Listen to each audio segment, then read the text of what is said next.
Semua orang punya perasaan, tapi perasaan itu tergantung bagaimana kita ngaturnya.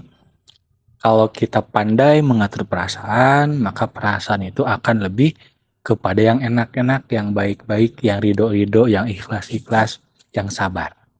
Tapi kalau kita tidak pandai untuk mengolahnya, maka perasaan itu kan jadi keburukan terus. Sedih, gundah, gulana, ya, sakit hati, marah, dendam, benci, dan sebagainya.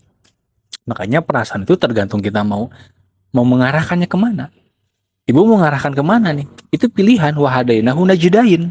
Kalau sudah beri ibu pilihan, mau pilih yang mana? Nah, supaya kita bisa memilih yang enak-enak dan bahagia, tentu harus berusaha. Jadi di sini ibu udah berdoa kan? Ibu udah berdoa belum dikabulkan. Nah, sekarang begini.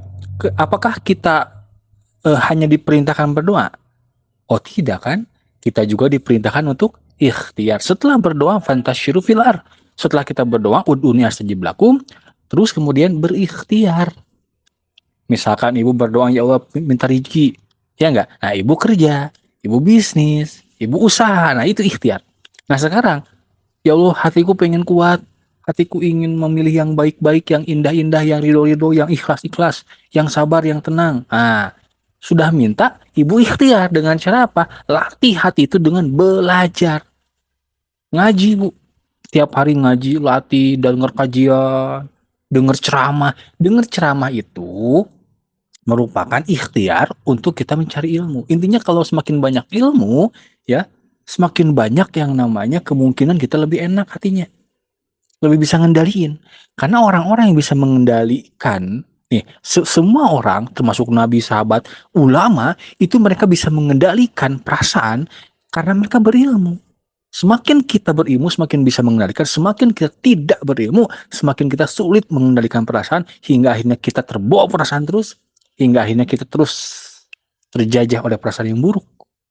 Nah, gitu. Jadi sekali lagi, perasaan adalah fitrah. Semua orang pasti punya perasaan. Tinggal bagaimana mau dibuat apa perasaan ini, mau diarahkan kemana, gitu. Jadi intinya apa?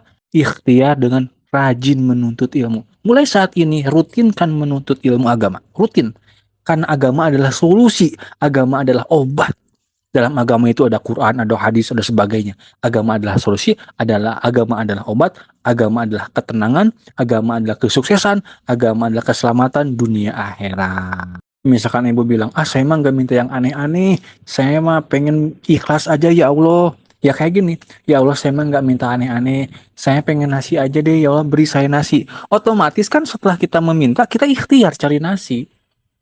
Yang sekecil apapun, sebiasa apapun menurut kita, tetap harus ada ikhtiar. Gitu, harus ada yang dilangkahkan. Nah, sebagaimana juga, saya pengen ikhlas aja, itu kan. Nah, berarti juga harus ikhtiar untuk bisa menerapkan ikhlas dengan ilmu. Karena tidak bisa menerapkan ikhlas tanpa ilmu. Ikhlas itu perlu ilmu. Dan harus ibu ketahui, ilmu ikhlas adalah ilmu yang paling tinggi, ilmu yang sangat mahal. Jadi ibu bilang, ibu ngerasa, saya mah pengen ikhlas dah, saya mah nggak macem-macem, nggak aneh-aneh, pengen pengen ikhlas aja.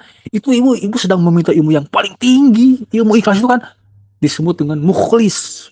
Makanya ikhlas itu la ilaha illallah mukhlishina lahu dina hunafa. Jadi ketika ibu minta ilmu ikhlas, ibu sedang meminta ilmu paling tinggi, mukhlis. Karena tauhid, ikhlas kan tauhid, al-ikhlas, surat al-ikhlas tentang ketauhidan. Nah, jangan hanya berpikir bahwa ikhlas itu menerima kenyataan, bukan. Itu rela. Menerima kenyataan itu rela, tapi beribadah hanya untuk Allah itu ikhlas. Kenapa Allah belum memberikan? Berarti kurang maksimal. Nah, yang saya tahu, yang ngaji terus-terusan tiap hari rutin juga datang ke majelis ilmu, mencatat, menulis, mendengarkan, mengamalkan, itu susah. Itu ada prosesnya, nggak langsung bisa tiba-tiba cering, dia bisa langsung ridho, ikhlas. Apalagi misalkan kita ngajinya jarang, cuma dengan ngandelin di TikTok, di YouTube, kurang, Bu. Ya. Jadi istilahnya, intinya al-jaza min jinsil amal, semua itu akan kembali kepada usaha kita.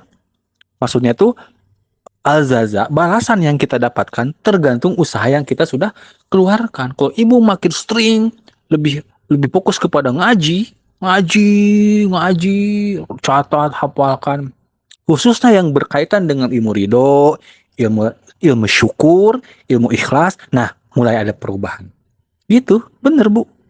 Jadi ada bagian khusus yang perlu memang terus-terusan dilatih. Nggak langsung ngaji sekali langsung bisa.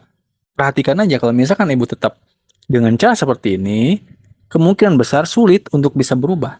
Tapi kalau ibu mulai melatih lagi, mulai mengekstrakan lagi, belajar ngaji lagi, khususnya bab-bab tentang ikhlas, ridho. Kalau kita ingin tegar hati, banyakin ikhlas, belajar ikhlas. Ikhlas itu hanya beribadah untuk Allah. Banyakin belajar ridho. Ridho itu menerima keadaan, menerima takdir, menerima, berdamai dengan keadaan. Nah, syukur itu mensyukuri. Kadang-kadang mungkin bisa berkutat kurang syukur.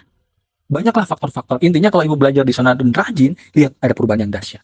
Kalau misalkan berobat ke dokter aja kan ada treatment, ada terapi, beberapa kali pertemuan, berhari-hari, berminggu-minggu, bahkan berbulan-bulan loh Bu. Jadi jangan mencukupkan diri sesuatu yang sedikit, harus banyak dan harus sering. Baru kerasa nanti efeknya. Udah aku fokus ke akhirat lah sekarang mah. Berdamai dengan keadaan Allah takdirkan begini ya terima, oke.